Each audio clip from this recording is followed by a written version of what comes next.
คือตรงนั้นก็สังขบุรีก็จะเป็นแบบ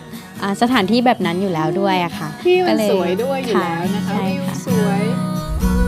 อนาคตอยากจะเป็น